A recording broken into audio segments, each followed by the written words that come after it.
Allahabad high court ने 2011 में एक फैसला दिया था जिसकी चर्चा मैं कर रहा हूं। दिल्ली में बहुत सारे टेलीविजन के लोग आए हैं लेकिन वो बता नहीं पा रहे हैं, वो कुरान शरीफ को गीता से जोड़ रहे हैं। इलाहाबाद हाई कोर्ट ने एक लंबी सुनवाई के बाद यह फैसला दिया कि गीता राष्ट्रीय ग्रंथ है। लंबी लंबी दाढ़ियां, छोटा भाई का पजामा, बड़े भाई का कुर्ता पहने, गोल टोपी लगाने वाले कुछ आ गए, कुछ वो मक्कार कन्वर्टेड ईसाई, नाम क्या है इनका, बिशप रामलाल, ये सब पहुंच गए इलाहाबाद हाई कोर्ट में। हाई कोर्ट के चीफ जस्टिस ने कहा बताइए, जो बेंच थी उन्होंने कहा बताइए इसमें धर्म क्या है। उसकी बड़ी पढ़ाई की, पूरा ट्रांसलेशन किया, न कोई क्रिश्चियन न कोई मुसलमान ये साबित कर पाया कि गीता कोई धार्मिक किताब है। उन्होंने कहा ये राष्ट्रीय ग्रंथ होना चाहिए। उसके बाद उन्होंने अपील नहीं की। उनको मालूम था कि अगर हम अपील करेंगे सुप्रीम कोर्ट में तो फिर देश के अंदर तो ये सब जगह लागू हो जाएगी। चुपचाप रहे, इलाहाबाद हाई कोर्ट के फैसले को चैलेंज नहीं किया। जस्टिस एसएन श्रीवास्तव ने जब यह फैसला दिया, ये बात अलग है कि उनको बाद में गार्ड मिले, उनके ऊपर कई हमले भी हुए और उनकी जान को खतरा रहा, लेकिन इलाहाबाद हाई कोर्ट के इस फैसले को मध्य प्रदेश सरकार ने माना और उनके यहां राष्ट्रीय ग्रंथ घोषित हो चुका है। लेकिन जो लोग आज कुरान शरीफ की गीता से तुलना करते हैं वो महामूर्ख हैं। ये वैसे ही है जैसे सनातन की बात आप करते हैं और धर्म को मजहब से जोड़ने लगते हैं, और मजहब को धर्म से जोड़ने वाले और कुरान को गीता से बराबर करने वाले ये वैसे ही है जो नाली का मुकाबला समुद्र से कर रहे हैं। नाली एक मजहब है और समुद्र एक धर्म है, इतना फर्क है।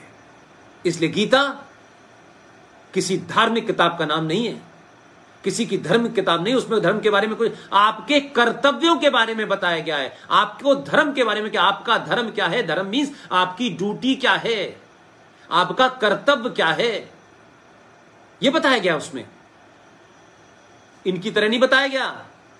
पहला कलमा तैयब तय्यब पाक ला इलाहा इल्लल्लाह मोहम्मद रसूलुल्लाह, अल्लाह के सिवा किसी दूसरे की इबादत नहीं हो सकती। क्यों नहीं हो सकती भाई? आप कौन है? 1400 साल पहले आए, उससे पहले कोई नहीं था। कौन थे? इनसे पूछिए कि प्रॉफिट मोहम्मद साहब के अब्बा अम्मी का नाम क्या था, नाना दादी का नाम क्या था, वो क्या थे उससे पहले, क्या थे वो, पता है ना? हमको तो मालूम है कि काशी के मंदिर में क्या है, अयोध्या के मंदिर में क्या है, मथुरा के मंदिर में क्या है, काबे में क्या रखा है, बताएं। और इस्लाम के बारे में दुनिया को बताएं, सबको बताना है। तो जैसे महाभारत सीरियल बना, रामायण सीरियल बना, एक प्रॉफिट मोहम्मद साहब की जिंदगी, इस्लाम कैसे फैला, जंगे बदर क्या थी, कारवां किसने लूटा, किसने किसको मारा, करबला की लड़ाई क्या हुई, मोहम्मद साहब के खानदान के जिन लोगों को मारा गया, उनके खानदान की औरतों को बिना चादर, बिना पर्दे के, नेज़ों के ऊपर, बड़े बड़े उस पे ऊपर, नेज़ों के ऊपर उनकी गर्दनों को लटका के जो शाम की इस गलियों में घूम रहे थे, तो किसी को आंसू नहीं आए, किसी को इस्लाम याद नहीं आया। तो जो इस्लाम के सगे नहीं हुए, जो मोहम्मद के सगे नहीं हुए, वो हिंदू मुसलमान के भाई भाई की बात करने वाले लोग, वो लोग हैं, वो इस फिराक में बैठे हुए हैं कि जिस दिन मौका मिलेगा हम कश्मीर बना देंगे। इसलिए 500 कश्मीर बन चुके हैं। इस देश की सरकारें, इस देश के दलाल नेता, लाचार संगठन, चापलूस संगठन, संगठनों की दुकान चलाने वाले लोगों के कारण इस देश में सनातन को आज ये स्थिति देखनी पड़ रही है। और मुझे खुशी है कि आज गली गली, मोहल्ले मोहल्ले, शहर शहर लोग चीजों को जानना चाहते हैं। आपने आज मुझे बुलाया, इस पे बोलने की मुझे इजाजत दी, इसलिए मैंने कहा कि आप अपने अंदर सुधार कर लीजिए, दुनिया अपने आप लाइन पे आ जाएगी। ये जिहादी आपसे इसलिए छेड़खानी कर रहे हैं कि उन्हें मालूम है कि आप में लालच भरा हुआ है। बांग्लादेश बॉर्डर पर अगर हजारों मुसलमान वहां से यहां तक आते हैं, म्यांमार की सीमा पार करके लाखों रोहिंग्या मुसलमान अगर जम्मू कश्मीर में जाकर के जम्मू हिंदू बहुल एरिया में बस जाते हैं, तो इसका मतलब है कि हमारे तंत्र में, व्यवस्था में दलाल, चोर, लालची, गद्दार बैठे हैं जो चंद रुपयों के लिए इस देश की सीमाओं की रक्षा करने से मना करके गद्दारों को अंदर आने देते हैं। ये बुरी लग सकती है किसी को, लगनी चाहिए और जोर से लगनी चाहिए। मैं किसी को खुश करने नहीं आया, मुझे किसी की लल्लो चप्पो नहीं करने। I am not interested, I am only interested in my nation. If the nation is safe, Sanatan is safe.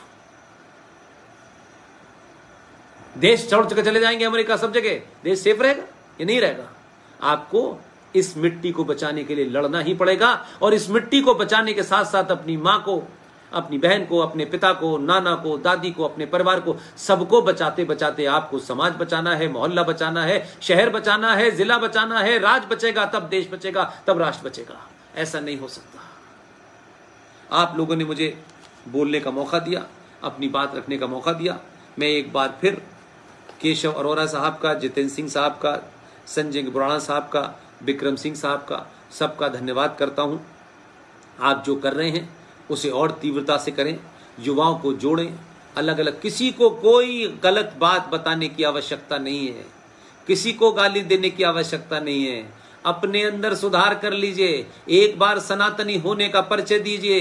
वो सनातनी जिस दिन हो जाएंगे आपके अंदर से डर निकल जाएगा। और ये मैं बार बार आपको यकीन दिलाता हूं कि दुनिया का कोई भी सनातनी हो, अगर वो सनातनी है तो वो डर नहीं सकता, और वो डरता है तो वो सनातनी नहीं है। वो पाखंडी हो सकता है, वो फ्रॉड हो सकता है, वो चापलूस हो सकता है, वो गद्दार हो सकता है, वो कायर हो सकता है, सनातनी नहीं होगा। सनातनी अगर अपने पूरे पुरुषार्थ के साथ में कहीं भी खड़ी हो जाए, आचार्य चाणक्य जब खड़े हो जाते तो अच्छे अच्छे हिल जाते थे। आचार्य चाणक्य ने तय किया तो हिला दी सत्ता को। अगर सत्ता के साथ चापलूसी करके कुछ लेने का होगा तो सत्ता को नहीं हिलाएंगे, फिर रोज रात को पैसे गिनेंगे कि कितनी दलाली की हमने। इसलिए सत्ता की दौड़ में मत शामिल होइए। सत्ता पे ऐसे लोगों को जरूर बिठाइए, अगर 100 लोग हैं तो उसमें से चुनाव करिए कि कौन हमारे राष्ट्र को बचाने वाली शक्तियां हैं। उनको ताकत दीजिए, उनको और ताकत दीजिए, और उनको और मजबूर कीजिए, उन पे और दबाव बनाइए कि एक राम मंदिर नहीं, मथुरा भी हमें चाहिए, लीगली जल्दी चाहिए। 150 साल का इंतजार नहीं करने वाला। और आपको लगता है कि इस देश में समय निकला जा रहा है और जिहादी अपनी नंबर गिनती बढ़ाने में लगे हैं, तो आप कानून बनाइए इस देश के अंदर कि मुगलों के जमाने जितने भी मंदिर मस्जिद तोड़े गए हैं उनको सबको तोड़ करके दोबारा से या तो उनकी पुनर्स्थापना कर देनी चाहिए, या सिर्फ उनको तोड़ के इधर उधर कर देना चाहिए। ये जो किले बने हुए हैं, ये सफदरजंग टॉम बना हुआ है, ये अकबर का किला है, ये किस लिए बने हैं भाई? किसको दिखाने के लिए हैं? ये किसकी मजार है? तोड़िए या फेंकिए से मजार है। इस्लाम में मजार हराम है, इस्लाम में मजार हराम है, तोड़ दीजिए आप इसको। लेकिन ये रखे हैं ताकि आपकी नस्लें बार बार के देखो तुम्हारे पूर्वजों को हमने अपने जूतों से रौंदा था, तुम्हारे घर की औरतें हमारे हरम का हिस्सा थी, इसलिए आपको कुंठाग्रस्त रखने के लिए बनाए गए हैं। अपने अंदर विवेक पैदा करिए और अजमेर शरीफ में जाकर के सर मत रगड़िए। लाशों से कुछ नहीं मिलता है, आपको सूर्य से मिलेगा, गंगा से मिलेगा, अग्नि से मिलेगा, आकाश से मिलेगा, वायु से मिलेगा, किसी से नहीं मिलेगा। अपने अंदर से लालच निकाल दीजिए। बेटा आईएएस बन गया तो मैं 50 करोड़ लोगों का खाना खिलाऊंगा, ये बन गया तो भोज करूंगा, इससे कुछ नहीं होता। गरीब का पेट भर दीजिए। आपके घर पे कोई गरीब पहुंच गया है, कोई मंदिर के किनारे गरीब पहुंच गया, उसका पेट भर दीजिए। आपने करोड़ों, आपने अपने पापों को कम कर लिया। और वो गरीब एक दिन आप जैसा बनेगा। वो आपकी ताकत है जो कमजोर होकर चला गया है, जो दलित के नाम पे आपने अलग कर दिया। ये भूखे नंगे कहते हैं जय भीम जय भीम।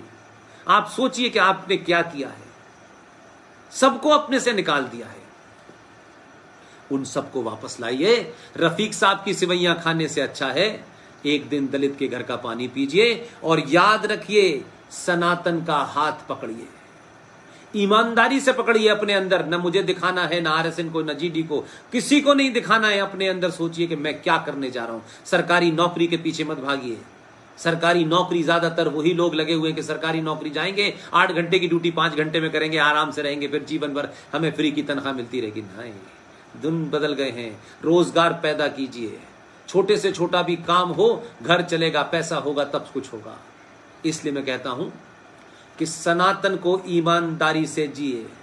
इसको मैं दूसरे फॉर्म में कहता हूं कि सच मायनों में सनातन का हाथ पकड़ लीजिए। जिस दिन सनातन का हाथ पकड़ लेंगे, किसी जिहादी, किसी आतंकवादी, मुसलमान, इस्लामिक आतंकवादी के सामने न आपको अपना धर्म छोड़ना पड़ेगा, न अपनी गर्दन झुकानी पड़ेगी। एक बार ईमानदारी से अपने अंदर को झांकिए, कमजोरियों को निकालिए। और जो कायरता है, जब कमजोरियों को निकाल देंगे तो कायरता समाप्त हो जाएगी।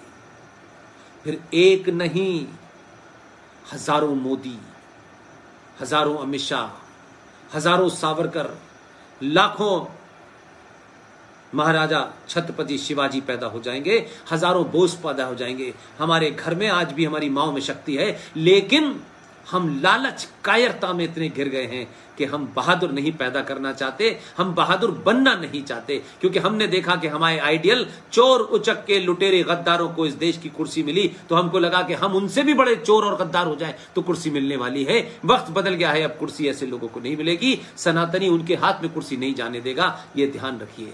बड़े सालों के बाद आपने थोड़ा सा फैसला किया है, इसको मजबूत कीजिए, आने वाली नस्लों को कीजिए। यही हमारा RSN GD बख्शी से लेके सबका काम है, और हमारा कोई काम नहीं है, ताकि तथ्य बता के जाएं, ताकि आज जाने से पहले आपको ये पता लगे कि ये सच हमने पढ़ा है, हमारे बुजुर्गों ने बताया है। आपने मुझे बोलने का मौका दिया एक ऐसे विषय पर। इन विषयों पर चौराहे चौराहे गली गली चर्चा होनी चाहिए, और खूब शिद्दत के साथ होनी चाहिए। डरना नहीं है, कोई दुनिया की ताकत आपको डरा ही नहीं सकती। जो बंदूक लेके आया, इसका मतलब वो पहले से डरा हुआ है कि आपके अंदर इतनी ताकत है कि बगैर बंदूक के आपको मार नहीं सकता। लेकिन इसका यह भी मतलब नहीं कि कोई बंदूक लेके आया तो आप उसकी पूजा करने लगे हैं। जो भी आपके हाथ में हो उसे मारिए और बंदूक गिरा छीन लीजिए। इसलिए हमारे शास्त्रों में भी कहा गया है, किसी के प्रति द्वेष नहीं रखना चाहिए। लेकिन अगर कोई आपको मारने की नियत से आपके पास आ गया है, तो पलक झपकते ही पहली फुर्सत में उसकी गर्दन धड़ से अलग कर देनी चाहिए। कोई बंदूक लेके 47 लेके आया, आप मंत्रों का उच्चारण करेंगे कि साहब हम तो मंत्र पढ़ रहे हैं, ये काल कपोल मूर्ता भरी बातें हैं। ये समाज भीड़ तंत्र में तब्दील हो चुका है। सड़क सड़क, मोहल्ले मोहल्ले, गली गली आतंकवादी मुसलमान घूम रहा है। उसको मौका मिल रहा है, वो जगह जगह कुछ भी कर रहा है। इसलिए मैंने कहा 151 हिंदू मारे गए 2014 से 19 तक, एक भी खबर नहीं आई। हमारे साथी हैं डॉक्टर ओमेंद्र रतनू साहब, संजय दीक्षित साहब, ये सब लोगों ने मिलकर के उस पर काम किया है, फैक्ट बनाया है। हम बार बार ये इसलिए लाते हैं कि आपके पास वो रिसोर्सेज नहीं होंगे, आपके पास इतनी समय नहीं होगा कि आप तथ्य, हम उन तथ्यों को लाते हैं और तथ्यों के साथ दिखाते हैं। इसलिए जब हम ये कहते हैं कि इसमें 24 आयतें हैं, तो इसका मतलब है कि 24 आयतें हैं। उन 24 आयतों के बारे में गूगल में चले जाएं, जस्टिस ZS लोहाद को पढ़ लें, उनका फैसला आ जाएगा, देख लीजिए, तो मौजूद है गूगल के ऊपर। मेरी कहने की जरूरत नहीं है। 31 जुलाई 1986 का फैसला है।